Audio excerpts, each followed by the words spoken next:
would like to thank Universal Vision for this opportunity po sa mga bata na nagbigay po kayo ng kasiyahan sa mga nandito po mga bata under our care.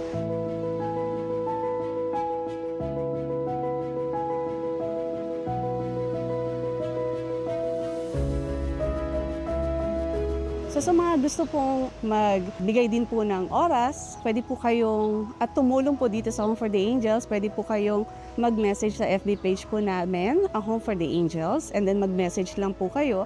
And then bibigyan po namin kayo ng open schedule for visiting dito po sa Home for the Angels. Thank you!